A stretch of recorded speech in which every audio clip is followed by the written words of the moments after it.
হয়, জুবিন গাৰ্গক হত্যা কৰা থাম্বনেইলত দেখা সেই দুজন ব্যক্তিক অলৰেডি গ্ৰেপ্তাৰ কৰিছে। হয়, এই দুজন ব্যক্তিয়ে আচলতে জুবিন গাৰ্গক লৈ গৈছিল নৰ্থ ইষ্ট ফেষ্টিভেললৈ নিজৰ সুবিধাৰ্থে, নিজৰ লাভালাভৰ বাবে। এই দুজনৰ ওপৰত অসমৰ ৰাইজে এতিয়া বিচাৰ বিচাৰি আছিলে আৰু অসম চৰকাৰে CIDৰ তদন্ত দিছে।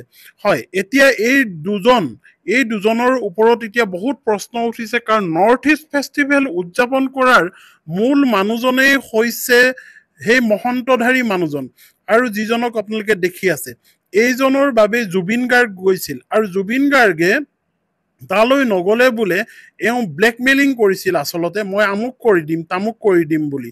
আৰু সিদ্ধাৰ্থ শৰ্মায়ো যিজন মেনেজাৰ আছিল, তেওঁৰো হয়তো কিবা ব্যক্তিগত লাভালাভ আছিল, গতিকে তেওঁক বুদ্ধিবোধা কৰি তালৈ লৈ গৈছিল। এই অভিযোগ তুলিছে অসমৰ ৰাইজে, আৰু অসমৰ ৰাইজে এতিয়া এই দুজন ব্যক্তিক প্ৰতিখন থানাত, বহুত থানাত আচলতে প্ৰায় 54খন এজাহাৰ দাখিল কৰিছিল এই দুজন ব্যক্তিৰ বাবে, আৰু এই দুজন ব্যক্তিক গ্ৰেপ্তাৰৰ দাবী তুলি আছিল জুবিন অনুৰাগীয়ে। কাৰণ লাখ লাখ মানুহ ওলাই আহিছে জুবিনৰ শেষ শ্ৰদ্ধাঞ্জলি যাচিবলৈ, আৰু সেই জুবিনক ভাল পোৱা সেই ব্যক্তিসকলে এই দুজন ব্যক্তিৰ ওপৰত বিচাৰ বিচাৰি আছিল, তেওঁবিলাকক গ্ৰেপ্তাৰ কৰাৰ কথা কৈ আছিল।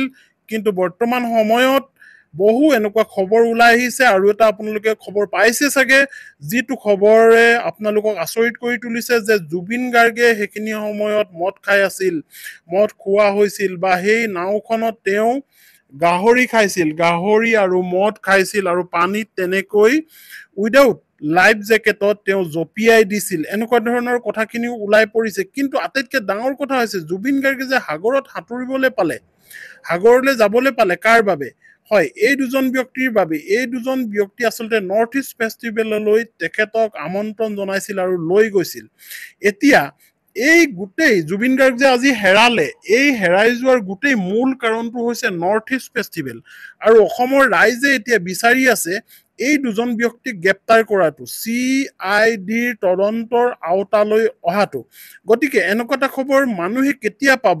মানুহে আশা কৰিছে এনেকুৱা এটা খবৰ, যে এই দুজন ব্যক্তিক আচলতে জুবিনৰ হত্যাকাৰী এই দুজন ব্যক্তিক গ্ৰেপ্তাৰ কৰিলে বুলি নিউজটো কেতিয়ালৈ পাব, এই বুলি আশা কৰি আছে সকলো অসমৰ ৰাইজে। হয়, এই দুজন ব্যক্তিক গ্ৰেপ্তাৰ কেতিয়াকৈ কৰিব অসম চৰকাৰে? কাৰণ এনেকুৱা ধৰণৰ কথাও ওলাইছে, অসম চৰকাৰৰ বৰমূৰীয়াসকলৰ লগত শ্যামকানু মহন্তৰ খুব ঘনিষ্ঠ, আৰু তেখেতৰ যিটো পৰিয়াল, সেই পৰিয়ালটো কিছু পাৱাৰফুল, গতিকে তেওঁ এৰেষ্ট হ'বনে? আৰু সেই শ্যামকানু মহন্তৰ বাবেই বাচি যাব নেকি সিদ্ধাৰ্থ শৰ্মা, যিজন মেনেজাৰ?